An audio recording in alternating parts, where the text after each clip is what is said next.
Sa ngalan ng Ama, ng Anak, at Espiritu Santo. Amen. O God, the mighty, behold us, the loving children, offering gifts to your work and science. Help us, O Lord, to be vigilant to our teachers, kind to our opinion, diligent to our studies, that we may read down the souls of our school at love the country, the whole Christian, the Father, the Son, and the Holy Spirit. Magandang umaga sa lahat. Magandang umaga po, ma'am. Bago kayo maupo ay makipulot na inyong mga basura.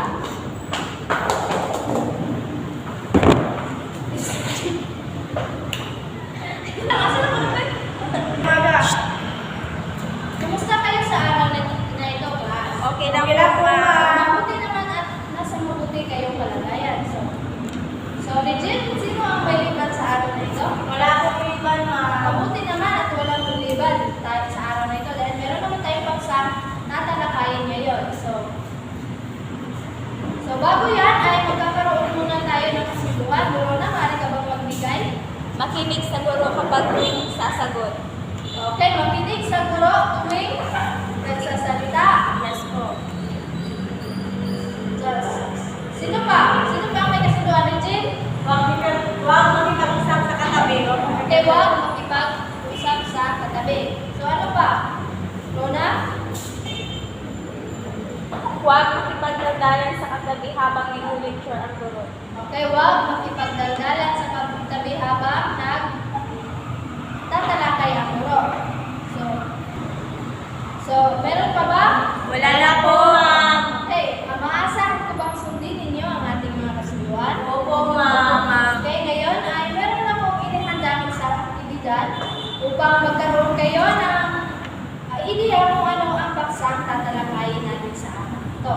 Ang paksang, ang gagawin nating aktibidad ay tinatawag na buuin niyo ako. Kung saan, buuin niyo lamang ang larawan at pagkatapos ay lagyan ninyo ito ng tatlong salita. Naintindihan niyo ba ako? Opo, ma'am. So, 5 puntos para sa pagbuo ng tamang larawan. Pagbuo sa larawan, 5 puntos din sa limang salita at 5 puntos rin kung sino ang unang makapaskil. So, naintindihan niyo ba ang ating gagawin ngayon? Opo. So, dito ang pangkat una, at pangkat 2. Okay? At magsimula na. Paskil na inyong magawa. Uy, ako na bili. Wala ito.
Dahil nakikita po sa mga larawan na mayroong mga sabo na Okay, tama ang iyong tinura dahil ang paksang tatalagay natin sa araw nito ay sabay-sabay basahin.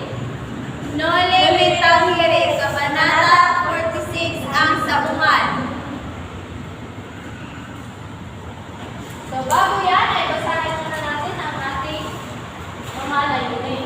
So, bago yan, basahin muna natin ang ating layunin. Sa katapusan ng klase, ang mga aral ay naasahang makamit ang mga sumusunod. Nabibigyan ko kahulugan ang nahihirap na salita sa nobela at nagagamit sa sariling pangungusap. Nauunawaan ang mga pangyayaring naganap sa Kabanata 46 na nobelang nagtanghiring.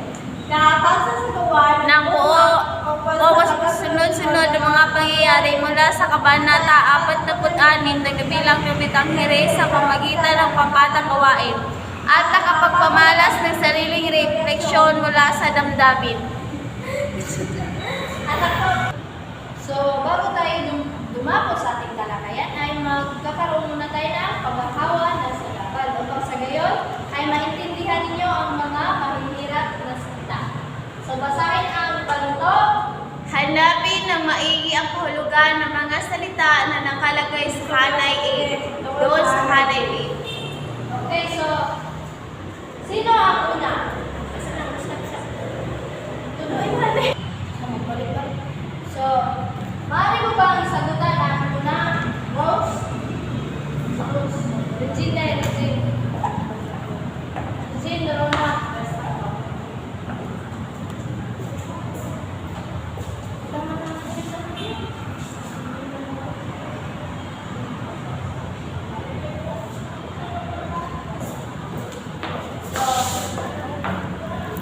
Rose at Ana Marie.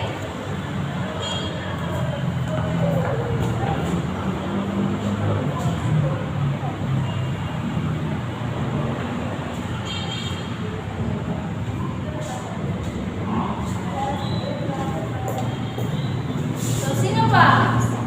Okay. Regine?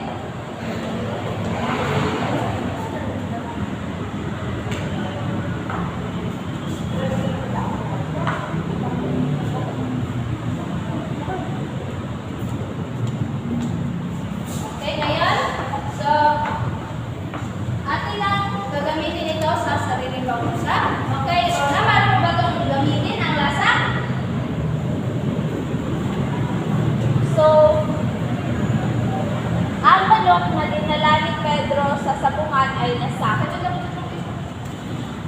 What? Ngayon ay wawastuhan natin ang inyong sagot. Okay, ang lasak. O, tama ba ang kanyang sagot? Opo! So, sino ang makapagamit ito sa pangusap? Okay? Glenn? Ang manok na dinala ni Pedro sa sabungan ay nasak. Okay. Lasak mga siyang ulong. So, pangalawa, tama ba ang sagot na Yamado? Maraming gusta? Opo! Okay, tama. Okay, naman yung pagamitin. Sisimula na ang labanan ng manok dahil yamado na. Okay, dahil marami ng gusta. So, Rueda. Rueda or ang sagot ay good na po. Tama ba? Opo! Okay, tama. So, ano ba itong gamitin sa pangusap? Si Tatay ay nasa ruwida. Okay, nasa Rueda. So, pang-apat, sultada. Ang sagot ay labanan ng manok. Tama ba? Opo! Okay, tama. Gamitin ito sa pangusap. Ang aking tatay ay nanood ng sultada ng mga manok sa sabungan. Okay. Pang-lima, dikhado. Nanganganib na matalo. Okay, tama? Opo! Sige, gamitin ito sa pangusap. Ang aking manok ay dihado na sa labanan. Okay, takor. O, sugal. Tama? Opo! Gamitin ito sa pangusap. Si Ben ay tahor kaya palagi siyang pumunta sa sugalan. Okay, ngayon ay natapos na natin ang ating paghahawa ng sagabal. So, ngayon ay dadako na tayo sa pagbabasa. So, meron akong sipi dito. Meron akong sipi dito kung saan ay babasahin nyo lamang. Ha?